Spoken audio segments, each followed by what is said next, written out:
My fellow Americans, I'm speaking to you tonight from behind the resolute desk in the Oval Office. In this sacred space, I'm surrounded by portraits of extraordinary American presidents. Thomas Jefferson wrote the immortal words that guide this nation. George Washington, who showed us presidents are not kings. Abraham Lincoln, who implored us to reject malice. Franklin Roosevelt, who inspired us to reject fear. I revere this office, but I love my country more. It's been the honor of my life to serve as your president. But in the defense of democracy, which is at stake, I think is more important than any title. I draw strength and I find joy in working for the American people. But this sacred task of perfecting our union is not about me. It's about you, your families, your futures. It's about we, the people. We can never forget that. And I never have. I've made it clear that I believe America is at an inflection point. One of those rare moments in history when the decisions we make now will determine our fate of our nation and the world for decades to come. America's going to have to choose between moving forward or backward, between hope and hate, between unity and division.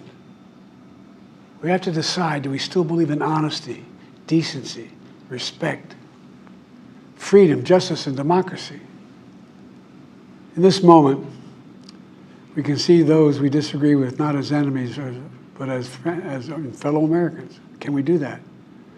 Does character in public life still matter? I believe I know the answer to these questions because I know you, the American people.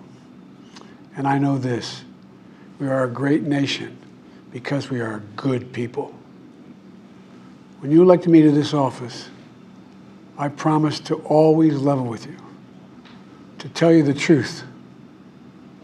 And the truth, the sacred cause of this country is larger than any one of us. And those of us who cherish that cause, cherish it so much, a cause of American democracy itself, must unite to protect it.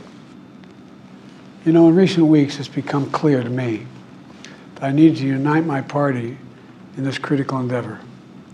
I believe my record as president, my leadership in the world, my vision for America's future, all merited a second term.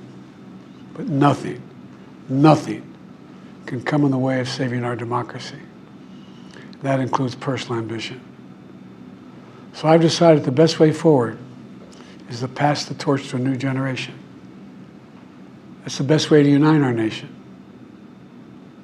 You know, there is a time and a place for long years of experience in public life. But there's also a time and a place for new voices, fresh voices, yes, younger voices. And that time and place is now. Over the next 6 months, I'll be focused on doing my job as president. That means I'll continue to lower costs for hardworking families, grow our economy. I'll keep defending our personal freedoms and our civil rights, from the right to vote to the right to choose. I'll keep calling out hate and extremism. Make it clear there is no place in America for political violence or any violence ever, period.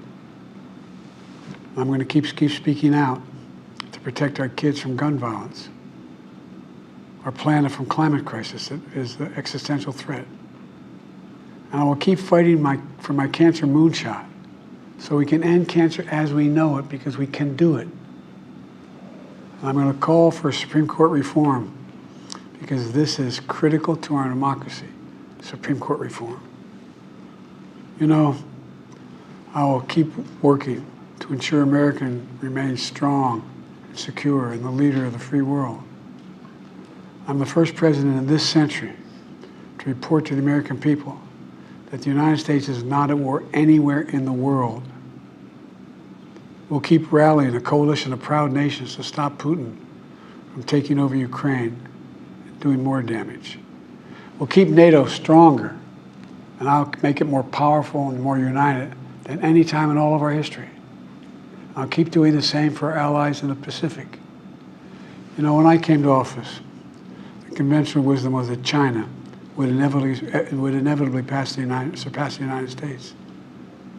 That's not the case anymore. And I'm going to keep working to end the war in Gaza, bring home all the hostages, and bring peace and security to the Middle East and end this war.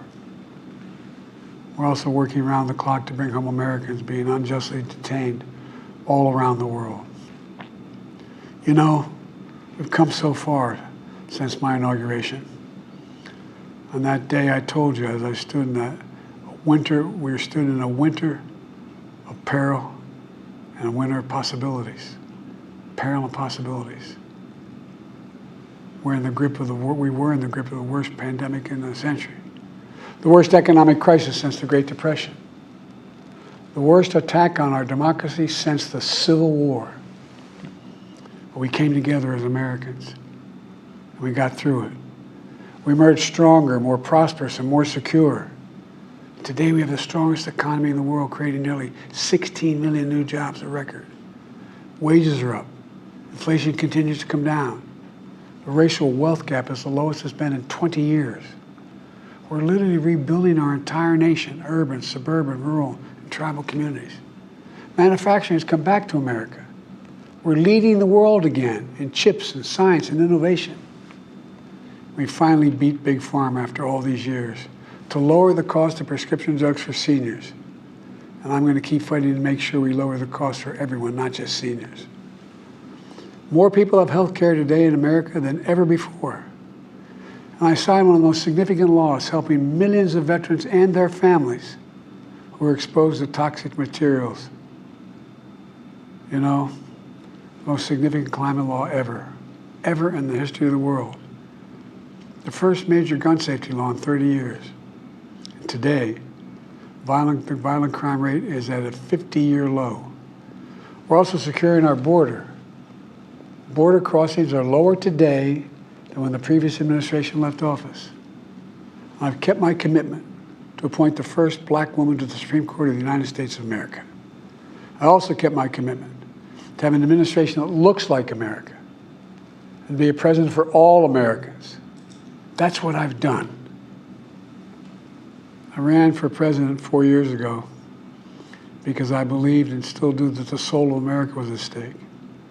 The very nature of who we are was at stake. And that's still the case. America's an idea.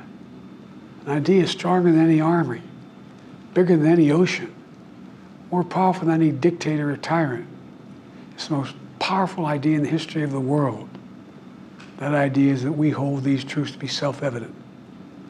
We're all created equal, endowed by our Creator with certain inalienable rights: life, liberty, pursuit of happiness. We've never fully lived up to it, to this sacred idea, but we've never walked away from it either. And I do not believe the American people will walk away from it now. In just a few months, the American people will choose the course of America's future. I made my choice. I've made my views known. I would like to thank our great Vice President Kamala Harris. She's experienced, she's tough, she's capable. She's been an incredible partner to me and a leader for our country. Now the choice is up to you, the American people. When you make that choice, remember the words of Benjamin Franklin hanging on my wall here in the Oval Office, alongside the busts of Dr. King and Rosa Parks and Cesar Chavez. When Ben Franklin was asked, as he emerged from the convention going on, whether the founders have given America a monarchy or republic, Franklin's response was, a republic, if you can keep it. A republic, if you can keep it. Whether we keep our republic is now in your hands. My fellow Americans, it's been the privilege of my life to serve this nation for over 50 years. Nowhere else on earth could a kid with a stutter, from modest beginnings in Scranton, Pennsylvania, and Claymont, Delaware, one day sit behind the resolute desk in the Oval Office as President of the United States. But here I am. That's what's so special about America. We're a nation of promise and possibilities, of dreamers and doers, of ordinary Americans doing extraordinary things. I've given my heart and my soul to our nation, like so many others.